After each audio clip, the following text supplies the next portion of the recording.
Welcome to The Kingdom, a podcast dedicated to CCBC Essex Athletics, in a land defended by Sir Ross's Knights. Now here's your host, Rocco Jeppy. Hello, Knights Nation. Rocco Jeppy here alongside of Aaron Thomas, who is in honor of his Ali-like return to the ring. We've given him the voiceover for today's episode. Aaron, thanks for the VO and thanks for being back. I'm happy to be back, and thanks for the kind words. And I must say, the line that I just used about Ali, totally 100% stole that from the movie Rounders, which was on last night, and I had to watch again. Oh, I knew that was a steal from Rounders, one of my favorites. So we are back, folks. We have hit double digits, and thanks to the listeners out there, we are up over 1,000 views all told, and we thank you for sticking in there with us. We would also like to give you some information later about this podcast, so hang in there and stay on your pins and needles. We're going to jump right into some recaps, and Aaron got some information here for our cross-country team. We don't get a lot to talk about with cross-country just because of the way that the meets are run and the progression of the team, but did get a chance to go back and forth with head coach Noah Hutton, who oversees the men and the women. And last week, a little bit of a different meet weekend. On Saturday, they kind of went split squad. Half of the men's squad and the women went to Penn State Harrisburg for the Bud Smitley Invitational, and the other half went down to Salisbury University, where they were participating in the Salisbury race down there. So the Don Cathcart Invitational. So a lot going on in cross country, and I think to me, I mean, we talked about it I think a few episodes ago, how the women are just now getting back to a point that they are competing as a team, they're scoring as a team, and they're progressing really nicely. They were the only community college at Penn State Harrisburg at the Bud Smitley, and they finished, this is only the second time they competed as a full team this season. They finished 5th out of 8 teams, their only community college there, and here are the 3 colleges that they beat: Penn College, Penn State Fayette, and the host school, Penn State Harrisburg. The Knights take down in their own race. Right now, by far, the number one runner on the team, Gabrielle Turner. She dropped another minute off of her 5K, running 21:22. She finished 4th out of 56 runners, and she was just 24 seconds off the winner, making strides. Wow, that's quite a time. Maybe, arguably, the most impressive run this past weekend was by Carson Marcelino. She ran 23:29 and finished 14th out of 56 runners, and she did all of this after spraining her ankle less than a week before the race. So to come in, the top third of the racers, I think my math is correct there, after spraining your ankle, that says something about you as a runner and a competitor. It's not the NBA Finals, but that certainly is a Willis Reed moment right there. Absolutely. Rounding out the Knights team is Genevieve Lafon, Marissa Hernandez, and Amber Pierce. Really, this team is working and striding together, really getting ready for the conference and regional tournament championships at the end of this month. Over on the men's side of the Bud Smitley, the 5K, Tim Schaefer, Bryce Iaconangelo, they were pacing the men. Gordon Conyers and Cody Miller competed well. They both set personal records. And then at the Don Cathcart Invitational at Salisbury University, the men sent 7 runners. As a team, they finished 12th out of 15 schools. Again, the Knights, the only community college there. They tied 12th with Wesley University. So cross-country going really well. We hope to have Noah Hutton in studio again very soon to give us a full update on the program. But this program running strong and running well right now. So we're going to move on and wish the team, the cross-country team, continued success and luck this season. Aaron, this past week we had a bit of history here at CCBC Essex as on the last Thursday, for the first time in the history of our streaming fun, if you will, we streamed 2 games at the same time. We had volleyball, who was taking on Garrett, and men's soccer was down at the field taking on Carroll, and both of those games streaming. Little bit of buffering, but we were able to pull it off and get both streams going. On the volleyball side of things, it turned out to be, let's call it their good luck charm. They defeated Garrett College 3-1 in that game, and pretty good showing from the Knights, who after beating Allegheny back on the 19th of September, fell in straight sets to Anne Arundel, fell in straight sets to Cecil College, and the middle set against Cecil College, they lost that set 25-3. Which is that'll beat you up sometimes. And so to come back home 2 days later after that and take down Garrett, I was pretty impressed by that victory. Yeah, it's a step in the right direction. It has been a tough season for the Knights to start, but it's a freshman-heavy season, or it's a freshman-heavy team, and this is a learning season. Mm-hmm. You're expecting most of these players to be back, if not all of them, to be back next season. So it's a lot of learning moving forward, and that 3-1 game is a great learning lesson, and it's a great step in the right direction. And one of the things I like, too, about this team is that Annette Thrapis, who is working really hard in school and should be eligible to return to the team next year, she has been around the team all year long, practicing with the team. She's at the games, and I appreciate that because she helps us at the table. So I think given that all these young ladies are going to have 1 year of experience, and then they're going to come back and have Annette and hopefully some other returners, that bodes well for them. So the Knights move on this season after that 3-1 victory against Garrett. They're now 3 wins against 8 losses. And in that game against Garrett, 16 kills in 4 sets for Destiny Barrera Infante. Next was Nyla Johnson, who had 9 kills in that game. And the Knights, working the serve in that game as well. 17 service aces. Do still have to get more serves over, as they did have 15 service errors, but it's good to see the aces on their way up. Sasha Solomon, 35 of the team's 36 assists in that game as well. So that is the volleyball recap. We're actually get to our first break here, Aaron, and when we return, we're going to talk a little bit of men's soccer. We're going to talk a little bit of women's soccer, and we're going to reveal our top 5 from last week. It was the top 5 worst sports moments in our lifetime. You're listening to the Kingdom Podcast. Let's talk about college. Times have changed. We've changed. I refuse to accept an education that comes with a mountain of crippling debt. I will not confuse a fancy name with a quality education. Let's talk practical. Let's talk flexible. Let's talk smart education. For all the practical thinkers, the achievers, the can't wait to get started types out there, your community college is waiting. Rethink what's possible with CCBC. Visit us online at ccbcmd.edu and see what you can be. All right, folks, we are back, and some special news that we wanted to share about the episode today, and the podcast overall is the Kingdom Podcast has been syndicated. Aaron, we started this a few weeks ago with the Mass Communications Department. They had contacted us, and we are now on their student-run and online newspaper and news. It's the CCBC Connection, online student news. It's at blog.ccbcmd.edu/connection. You can also find it on the school's website at CCBCMD with a keyword search. And a special thanks to Beth Bonnick, the Associate Professor of Mass Communications that oversees that. She had reached out to me a few weeks ago, and we've been able to get this done. So the Kingdom Podcast now in syndication thanks to Mass Communications here at CCBC. Yeah, that's awesome. All right, folks, so a couple of more points here, and we're going to get to our top 5. Men's soccer, it hasn't been too much of a busy week on either soccer side. Big news and excitement on the women's side, which we'll get to here in a second. October 1st, a 2-0 win over inter-campus rival CCBC Catonsville. And then on October 3rd, a 6-1 win, or 6-0 win, against Carroll Community College, who was very impressive in a first-year program.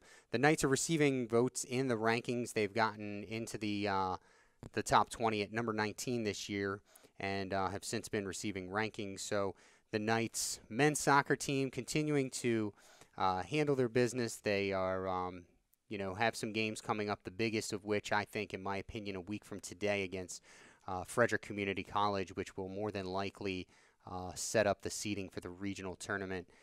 This year, the Knights 12-3 overall and 8-1 in the Maryland JUCO Conference. On the women's side, Aaron, the women picked up a couple of more victories last week. October 1st, 10-0 against Catonsville. And on the 5th, this past Saturday, a big win against a very strong D3 team, 3-2 at Mercer.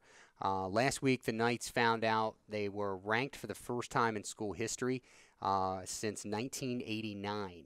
To put that in perspective, I was in the room with the team. It was head coach Joe Fiedler, assistant coaches Hannah Goff and Yasina Guidre, myself, and the team. And to put it into perspective, the last time this team was ranked, the only people alive in that room were me and Coach Fiedler. Yeah. Yeah, I believe that. It's a long time. It was 1989. That was actually also the last year the team won a national championship. The team is doing great this week, up to number 16 in the rankings that were released yesterday, so they're climbing the charts. The team is starting to distribute the ball more, especially looking at this 3-2 win against Mercer this past weekend. Of course, you know, they're not going to go a game without Kara Dietrich getting her just desserts. You know, she picked up a goal in the game, but it was actually Taylor West who got the scoring started in the 52nd minute. Danny Zachirka played a ball to her, and off of Zachirka's pass, Taylor finished on the back post to give the Knights the early 1-0 lead. Dietrich, great job beating her defender and slotting a low shot near post to give them a 2-0 lead with 39 minutes to play. And then they went up 3-0. Riley Faulkner scored off a corner kick from Emily Vetri and Michaela Boyle to give them a 3-0 advantage with 30 minutes to go. Mercer would make it close, scoring 2 goals. And really starting to see the Knights distribute the ball is exciting for me because, you know, teams are going to start to key in on Dietrich. They know who's scoring. They know, you know, she's leading the nation, you know, back and forth with 38 goals right now. So some of the other teammates are going to have to start getting involved. Yeah, it's a great sign moving forward, and that Mercer game was another great game and a great season for the Knights. Now, they made it a little bit of a nail-biter. Would like to avoid that moving forward. I'm sure their fans certainly think that at least.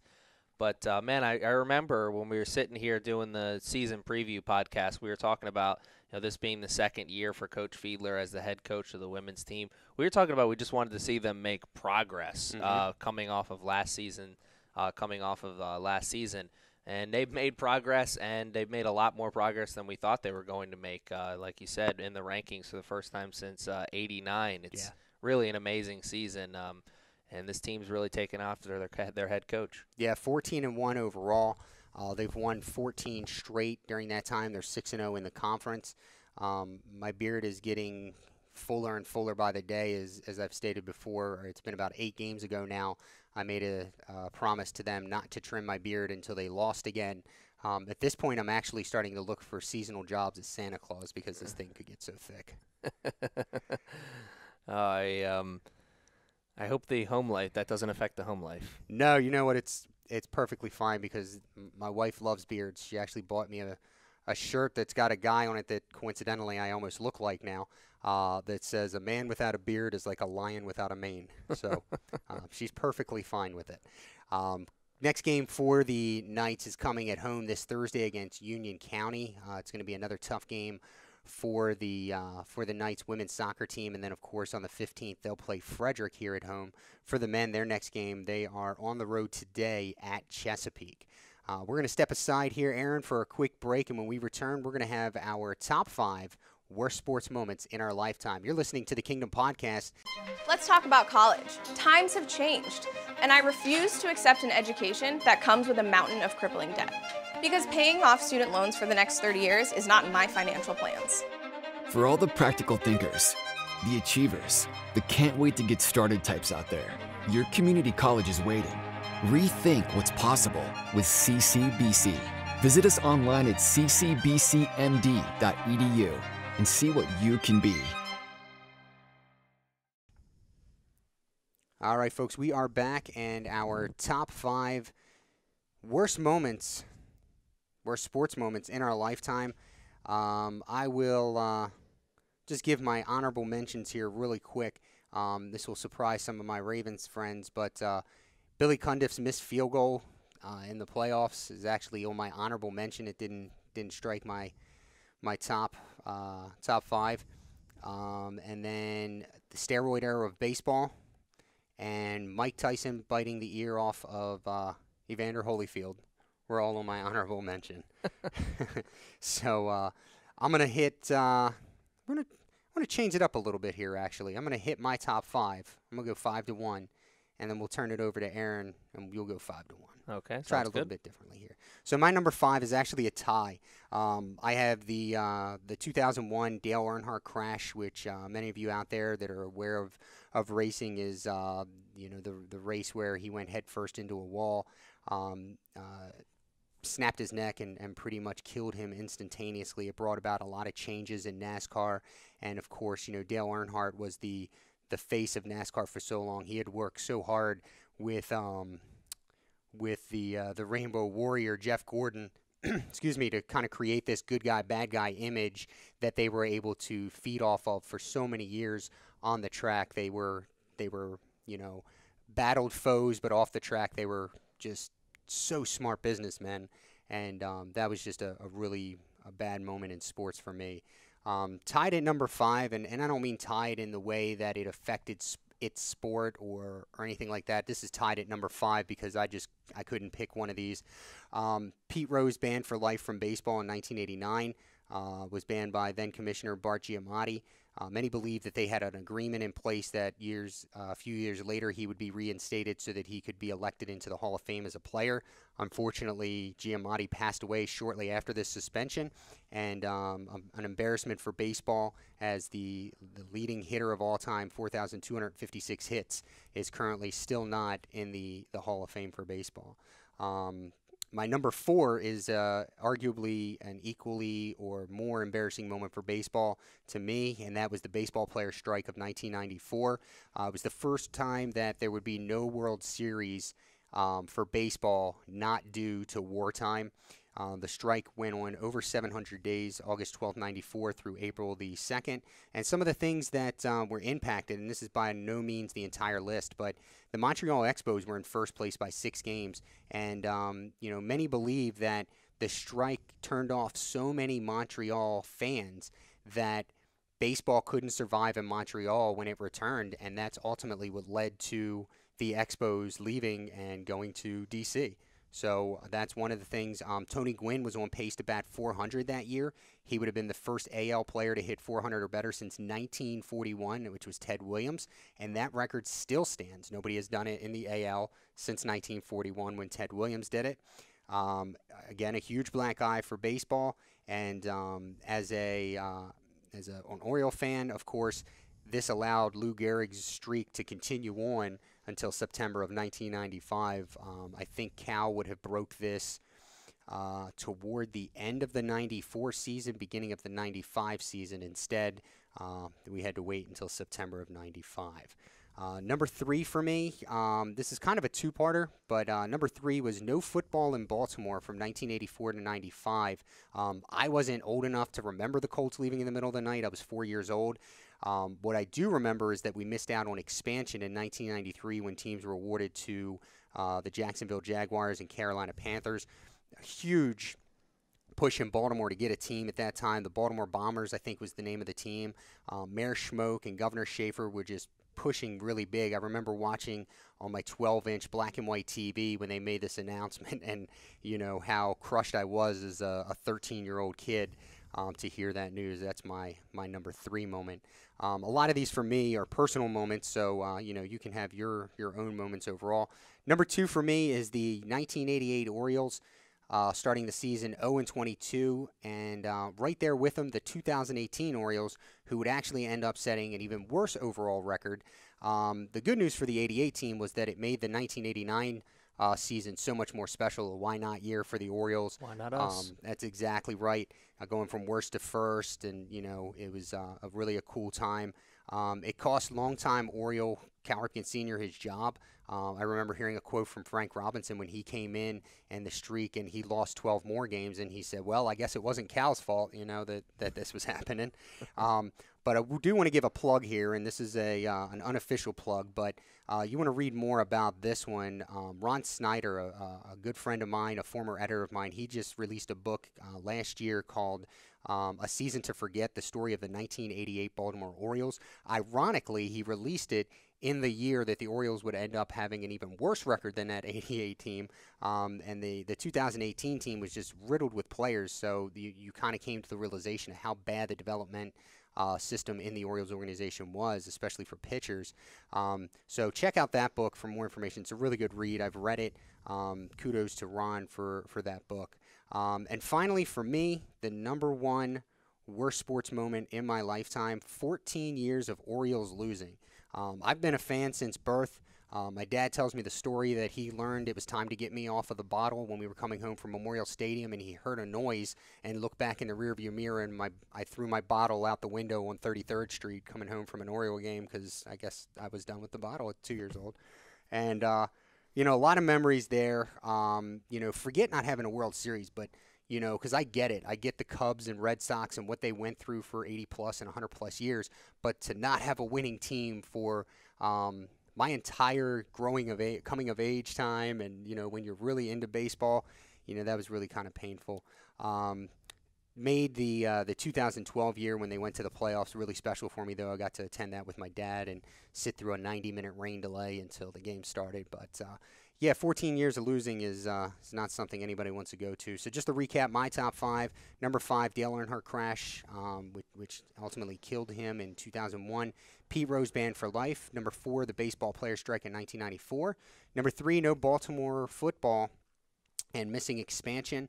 Number 2, the 1988 Orioles start 0-22, and the 2018 Orioles set a club record for most losses in a season. And number 1, the 14 years of Orioles losing, which went on from 1998 through 2011. Aaron, we're just going to take a 15-second break here, and when we return, we're going to get Aaron's top 5 here on the Kingdom Podcast. We'll be right back. Let's talk about college. Times have changed, and I understand that an expensive school doesn't mean higher quality education.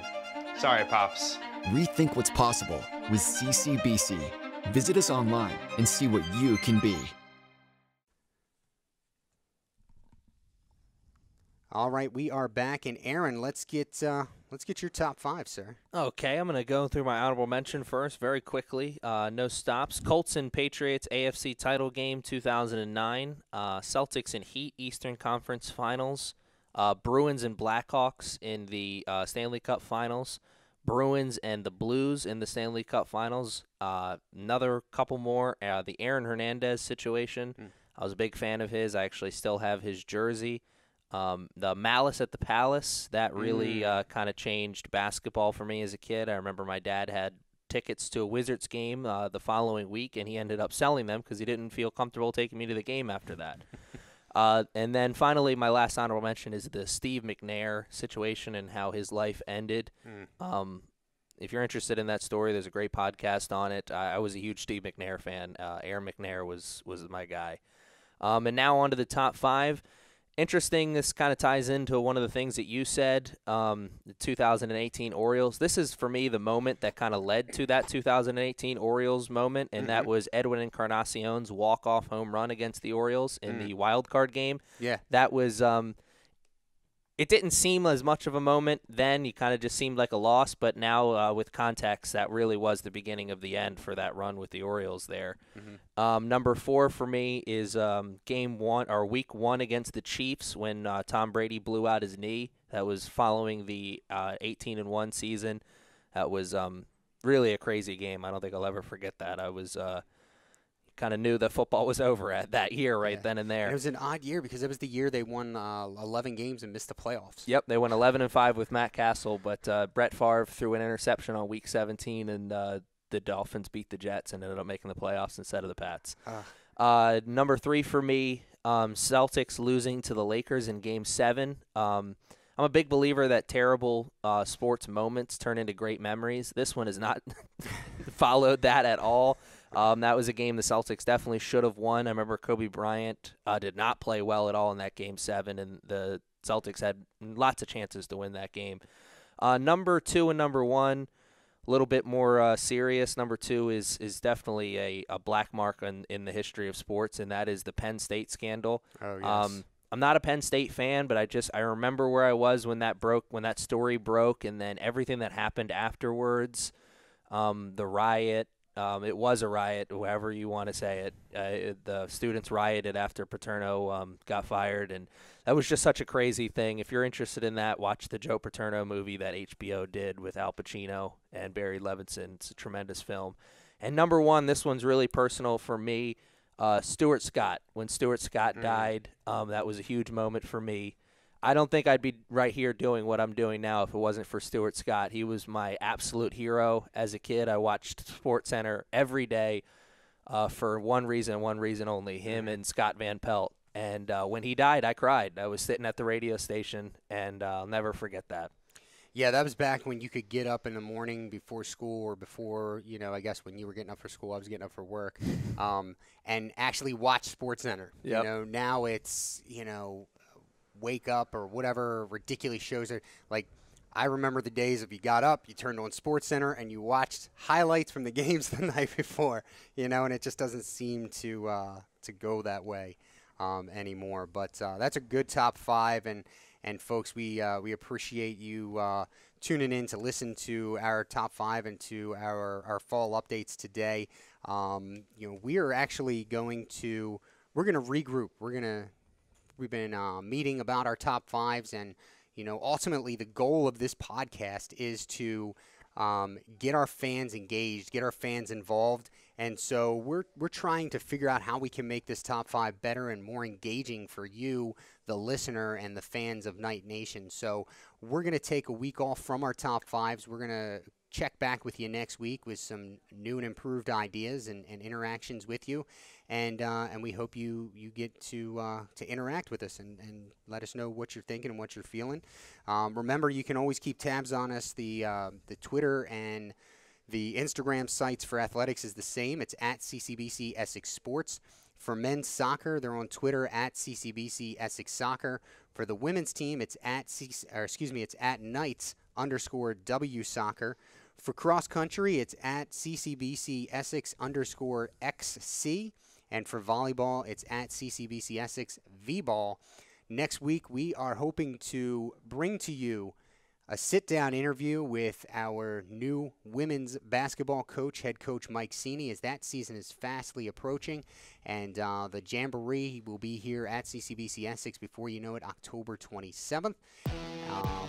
That is all we have to report for today, and we appreciate you hanging in there for us. It's a little bit of a truncated podcast for us this week, but we'll be back next week, so stay tuned. This has been Rocco Jeppi alongside Aaron Thomas for the Kingdom Podcast. Once again, folks, we thank you for joining us, and we hope to have you back here listening again next week. Take care.